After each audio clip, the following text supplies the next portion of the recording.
At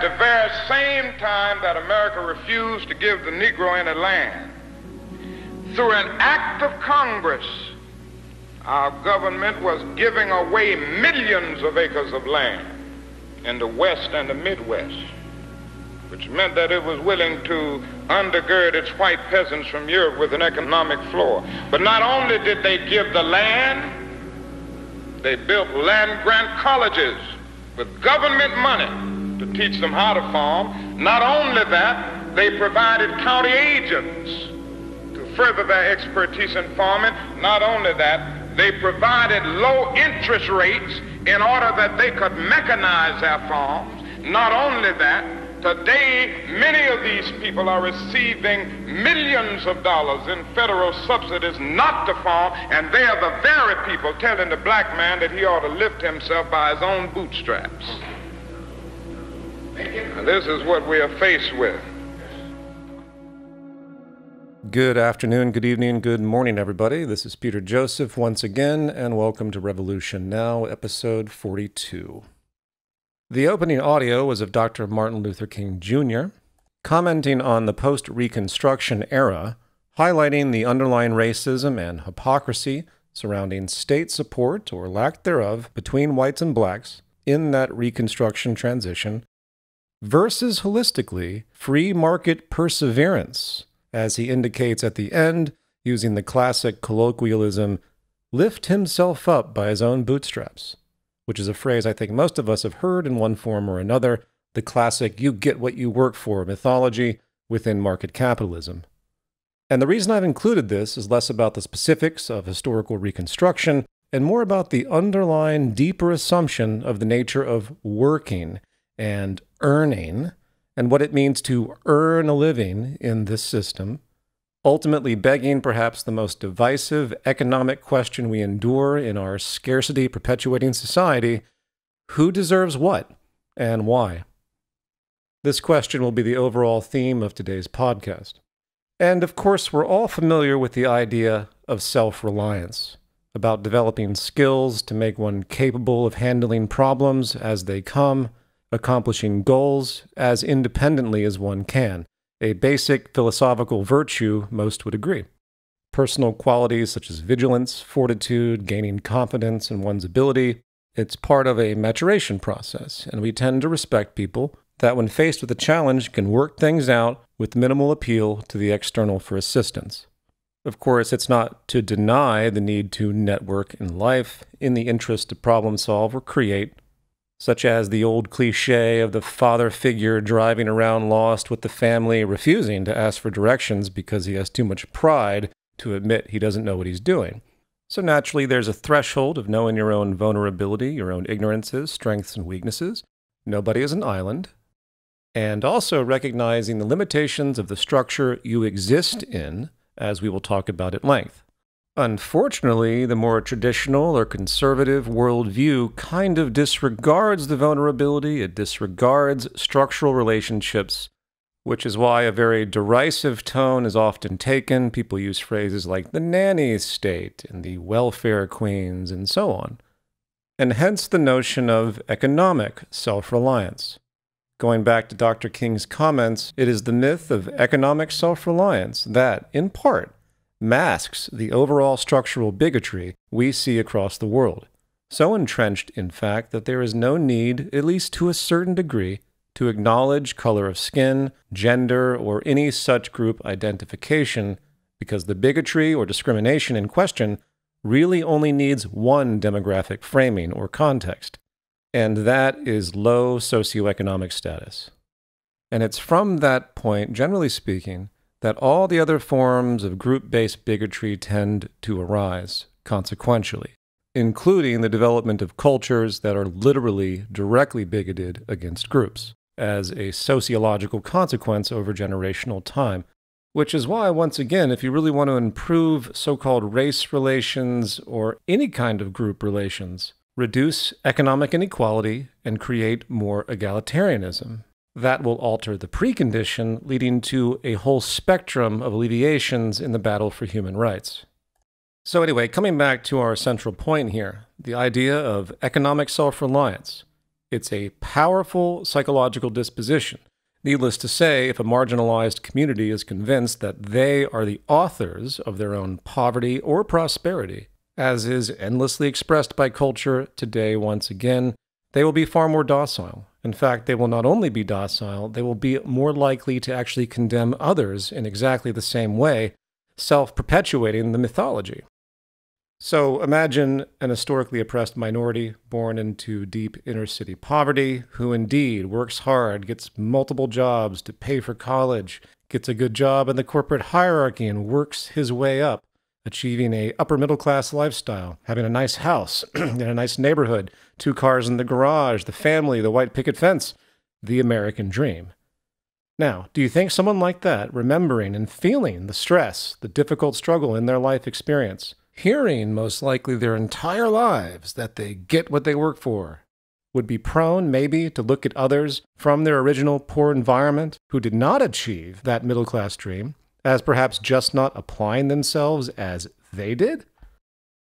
You see this kind of thing everywhere. There was an interview with Morgan Freeman, of all people, who said this about him being black, talking to another commentator about being black and how they were examples of how race really isn't as significant anymore. Implying, once again, it's all up to the individual, which is completely statistically oblivious. While the actual racial issue may not be significant in some cases because we're dealing with economic bigotry, which fosters the structure of division, which eventually carries over into racially defined pockets, it's just coming at it from a different angle rather than direct racism. The lack of social mobility and options are still very much there. Another and current example is right now in the States, they're trying to forgive some student loan debt, which needs to be forgiven because it's outrageous. And if you know anything about the debt system, you have to forgive debt or at least erase it somehow, even through bankruptcy, because there's always more debt than there is money to pay for it on this planet. But you'll notice that people are angry because they don't want to see other people's debt get paid off because they had to work hard and pay off their debt. Therefore, it's not fair. And, of course, this applies to the general stigma that we see out there because people have this reaction that when they see others get something for nothing, they say, well, that's not fair. I had to work hard, at least in their own mind. And, of course, it's all very subjective and ignorant. If one, of course, were educated on the issue, they would realize that the entire system, the economic system of market capitalism, is structurally slanted on multiple levels by which those in poverty are far more statistically inclined to remain in poverty throughout their entire lives, regardless of their efforts, rather than achieve such dramatic upward social mobility. Wide social mobility in the market ecosystem is the exception, not the rule. There's a Johns Hopkins sociologist named Carl Alexander who conducted a 30-year study on social mobility published in 2014 called The Long Shadow, Family Background, Disadvantaged Urban Youth, and the Transition to Adulthood, as titled, if anyone wishes to read it, with basically the conclusion drawn that people born into low-income families have an extremely high probability of staying within that poor income bracket. The researcher's summational quote was, open quote, "Where you start in life is where you end up in life," closed quote. In fact, I would go so far to say that class stratification, given the lack of mobility in general, really takes on the form of a caste system, locked in. The sobering reality that people need to understand, once again, about market dynamics and personal success is that the central mechanism isn't exactly work. Obviously, you have to do something. But really, it's about pre-existing advantage and luck, which Dr. King understood intuitively, which is why he pushed the Poor People's Campaign, seeking an economic Bill of Rights and universal basic income before his death. He recognized explicitly that the system cannot self-regulate to eliminate poverty. Beyond that, you see this you get what you work for myth in all sorts of other arenas, such as affirmative action, which I bring up only because I was just reading earlier about the U.S. Supreme Court currently judging the value of the historical practice in universities. So here you have a country that enslaved an entire group of people, eventually fostering social and legal inclusion over time, where today the chain reactions affecting the black community still, without dispute, restrict improvements to their public health and well-being. And at the heart of the anti-affirmative action argument is once again the idea of meritocracy. You get what you work for. Basically, it's the convenient notion of just pretending that it's all over and there are no systemic racist effects anymore, institutional or otherwise. The tragic fact is, without such brute force inclusion policies over the past decades, the black community would be far more marginalized. I mean, it's not sociological rocket science. Without legal force toward integration, do you think any of, say, the southern states would have lifted a finger to create a condition of equality between blacks and whites? Shit, it's these states to this very day that continue to push back against basic civil rights progress and common sense policy. Affirmative action may be crude and transitional, but once again, it's compensating for the system. It's needed to compensate for the systemic bigotry, not only persistent by way of cultural bias, but reinforced by our scarcity-based competitive economic model, which motivates economic agents in ways that systemically continue underclass oppression. This is why, for example, even to this day, as decades prior, with the rise of suburbia, black families are still considered a negative influence on affluent property values. And again, that's not conjecture. These are statistics that have been run. And God forbid anybody builds some lower class housing to help people, subsidized housing, anywhere near an upper class neighborhood, because the affluent will run to their municipality leaders and demand nothing of that nature in their neighborhood because they want to keep their property values up. And that is just one example of how economic motivations produce outcomes that are group discriminatory, even though the motivation isn't overtly bigoted. Rather, it's a self-preservation response to feedback from the economic system. It's like that old organization NIMBY, not in my backyard. And again, that's just one of many examples of systemic economic discrimination that fosters broad demographic oppression, usually, of course, of minorities, at least historically. But that's too complicated for most people, it seems. Instead, they move against affirmative action and just say it is racism, as if that's all that needs to be said. These are also folks that will manipulatively use phrases like, oh, but we want a colorless society. On a certain level, the invocation of a colorless society seems poetic, right? As if we could just snap our fingers and no one would regard such differences ever again, without any systemic institutional forces that benefit one perceived group over another. But that's not the reality. In fact, I'll put it this way. If you were able to magically reset the total consciousness of every human being on the planet, setting them back in motion, their normal day-to-day routine, removing any sense of division, the economic system's mechanics would foster the outcome of division from the ground up as we see it perpetuating today. And again, I can't emphasize enough that you could sidestep the entire problem by ending vast unequal distributions of income and wealth, which is again endogenously consequential to the structure of market economics, removing the mechanics itself that continue to drive up disparities and create division. And after a few generations, most of this group versus group, in-group, out-group conflict would no doubt dissipate.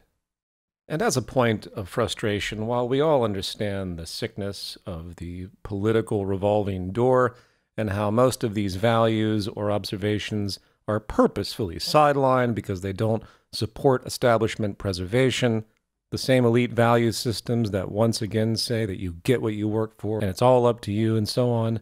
But that aside, where the fuck are the activists talking about this basic sociological truth that deal with race or group relations, or in fact the entire whole of the human rights movement?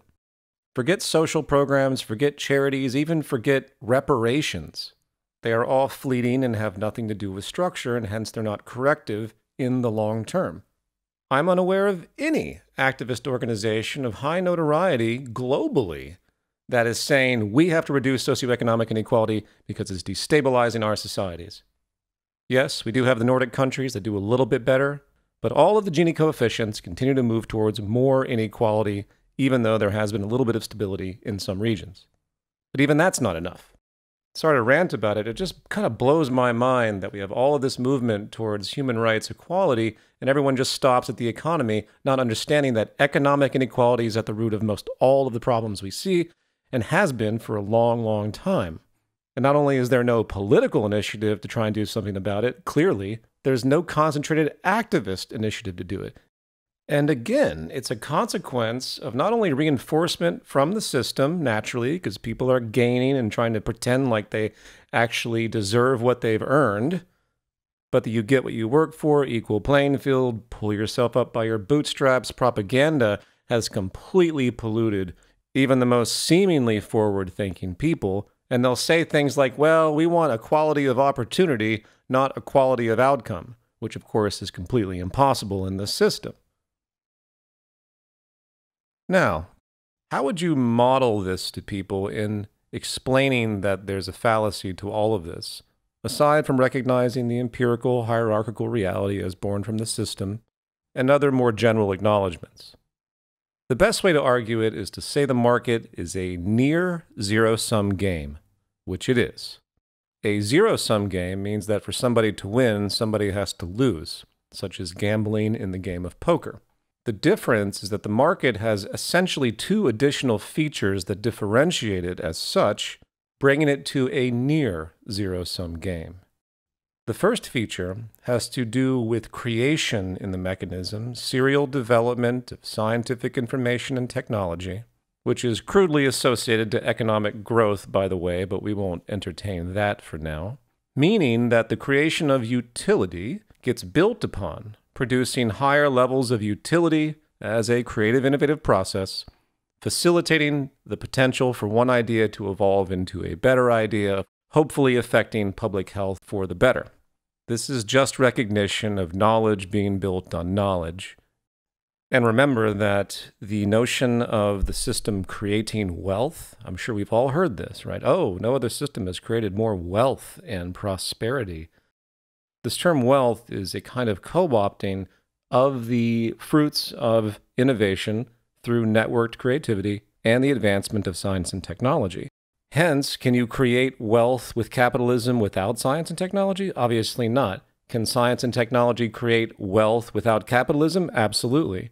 Something to keep in mind, because this is thrown out there all the time by pro-market people. They say, well, we create wealth in this system. No, science and technology creates wealth. Hence, wealth itself means to create increased efficiency. True wealth is about actual efficiency mechanisms built into an economy that can produce more with less, simply put. Now, I'm going to come back to this elusive notion of wealth in a second, but let's wrap up the current point. The second thing that qualifies the market game as near zero sum is the money supply itself, which is not fixed. In our growth economy, endogenously rooted, which requires a non-fixed variable money supply to operate flexibly, something the gold standard people or the cryptocurrency people don't seem to understand, standards of living are, in fact, actually tied to the amount of money in circulation as a holistic phenomenon. More money generally means economic growth, lifting all boats. Economic contraction or recession generally means money is being taken out of the system or limited, such as elevated interest rates designed to curb inflation. It's like a poker game with a pool of money being gambled upon across all players, watching the value of that money pool increase and decrease in value as they play, due to forces out of their control, of course. It's a macroeconomic phenomenon, if you will. So put more simply, there isn't a fixed amount of money, there isn't a fixed kitty, there isn't a fixed pool, as you would expect in a zero-sum game. Instead, there's this ebb and flow generally around a mean. Anyway, I hope all that makes sense. Those are the two basic factors of why you look at this kind of economy as near zero sum. And let me emphasize that this qualification of near is pretty much irrelevant when it comes to the mythology, once again, of an equal playing field and everyone being able to achieve the same level of prosperity. It's mathematically impossible for everyone to win. In other words, the so-called American dream is not an equal opportunity outcome, nor is it possible for it to be. And I really wish people thoroughly understood that, because the general psychology out there is everyone's striving to basically screw over everyone else, because that's the outcome. There's no moral issue there. It's just what the contrived hierarchical structure does. Okay, so that's stated. Now let's return to this concept of wealth and wrap things up there. One characteristic in the historical literature prior to the Adam Smith or Smithian Revolution, if you will, is that wealth was associated to precious metals generally. It wasn't the only definition of wealth, but a strong one in the mercantilist period. Precious metals such as gold and silver. And the interesting thing is that built into this crudeness is an attempt to build upon value that is mirrored in the real world, trying to create a link of economic behavior to the real world through precious metals, as if the metals mirror the wealth of the natural world in general. Pragmatically, of course, it's all very, very vague. But the conception is still interesting.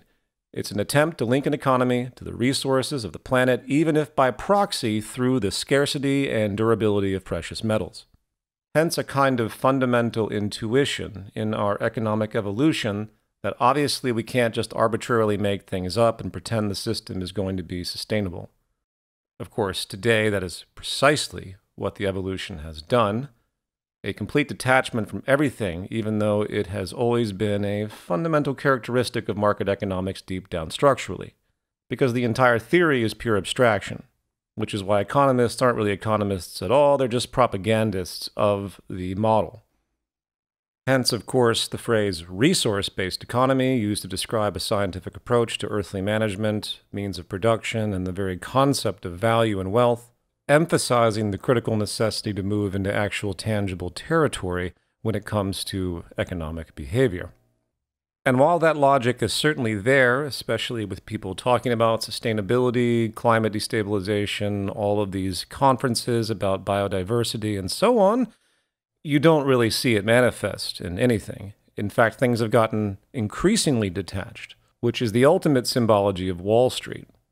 While one can look at Wall Street as a kind of Frankenstein monster, if you really, really look at what it is, it's actually the bare bones of the system. A detached proxy game that has no connection to anything real, and the Main Street economy is not that much different. But going back to the notion of associating to precious metals, there at least has been an intuition there, right? So then the physiocrats come along in the 18th century, who are historically noted to have formalized a conception of wealth as related to natural resources or real-world processes, primarily associated to agriculture back then, and they were very influential to Adam Smith and his conceptions of wealth, the wealth of nations. All Adam Smith really did was continue the general vagary, simply saying that the wealth of a nation is what it outputs, the aggregate produce coming from resources and labor, basically just a minimal form of what we call gross domestic product today. But the implication of this is of aggregate creation, about society fostering higher levels of improvement, which affects everyone, the wealth of nations. In other words, the technical distinction is static in the conception of producing stuff and selling stuff, gross domestic product, aggregate output, or produce. But the implication is that there's something larger that's being affected. And that is where the true conception of wealth philosophically rests, once again, because fleeting productions, material productions, are just that, fleeting. Therefore, the materialist conception of wealth, even though it's pop culture today, it really doesn't hold up from a philosophical standpoint. What does hold up is efficiency, more with less, Buckminster Fuller's ephemeralization, the ability to produce an abundance with the least amount of environmental impact or labor. So wealth becomes a mechanism, not an outcome. And the point I'm trying to make here, going back to the broad theme of this podcast, is if you follow that logic, you begin to understand that the fruits of society are fundamentally collective, and the conception of who deserves what and entitlement becomes extremely muddy. In fact, I'll put it this way, in order for you to get what you work for, in pure principle, it would mean that the moment you're born and throughout your entire life, there should be no pre-existing designs or infrastructure or anything which you build upon. Because if you're building upon something that's provided for you, you didn't work for it, right? The idea of earning a living becomes deeply confused from that standpoint, unless you subjectively say that existing conditions are irrelevant, and you earn your standard of living abstractly by paying for whatever has already existed, as if it's just another commodity, regardless of the intellectual and physical labor that was expelled before your time. Instead of earning money to buy a computer, saying you earned the computer, you get what you work for, you would have to build the computer from the ground up without any prior scientific discovery or work. Hence, the incredible productive affluence possible, and I know it's based on terrible methods, and we're not going to worry about that for this particular philosophical point, is a collective wealth outcome that cannot be just diffused to argue that everyone has to now fight amongst each other. Because we're creating wealth, we're creating knowledge, we're creating innovations as a unit. And therefore, as a unit, we all deserve those fruits. So the stigma needs to go. The idea that society collectively working to provide the necessities of life for everyone at a high standard of living, which we know is actually doable sustainably with proper redesign, feeding, clothing, housing everyone, that is not some outcome where a bunch of people will do all the work and other people are freeloaders, as the conservative mindset would have you believe. So all of this is to say that this value system we have is awful. There has to be a way to break through to get people to realize that providing an economic floor, as Martin Luther King Jr. would say, is not a bad thing. That a society that actually engineers and provides resources to people directly, such as, food and water without cost, that would be a good first step, is a good thing. It is a natural consequence of the efficiencies or wealth that we've created. All right, folks, I had a whole other section here that I'm going to take on next time in 2 weeks, most likely, regarding institutionalization and activism. I've been developing this for a while, getting back into the frameworks of solutions. And I know a lot of people out there are sick of hearing about all this analysis, but you really need to understand it. People need to be able to argue this stuff. All the holes have to be poked in this system for people to see the need and the merit for something new. And while the sustainability issues are obviously at the forefront, and we don't really need to say anything else beyond that, it's important to remember that the system falters from its own general philosophy. It doesn't hold up even by its own internal logic. In fact, I'll end the show with one final example of this. Market externalities are in the trillions and trillions of dollars every single year. If you're a company in general, and you sell something, and you have an inventory, and for whatever reason you're spending more than you're making, your company is a failure. You're not profitable. But what if I was to tell you that the entire market economy is not profitable? It's not profitable when you actually take into account natural capital, specifically the effects of market externalities that are outputting out the other side of the machine. The environmental costs are so staggering and almost incalculable, but we do know that they are in the epic amounts of monetary value when we attempt to put a price tag on them. The whole capitalist economy fails by its own logic. It's not profitable in its own global structure. It's a shitty business. This program is brought to you by my Patreon. I really appreciate people's ongoing support, even though my output has been sparse. Lots of work on the new film, and I'm tentatively slated to speak at a conference in January on systems change. I'll keep everyone apprised of that. That's probably where my full presentation promoted long ago, which I postponed, titled On the Future of Civilization, will take shape. But because of the complexity of that project in terms of its solution orientation, I haven't wanted to rush it or release anything sort of in a preliminary sense, as I don't want to generate confusion or vagueness. But I will keep everybody posted, and everyone take care out there.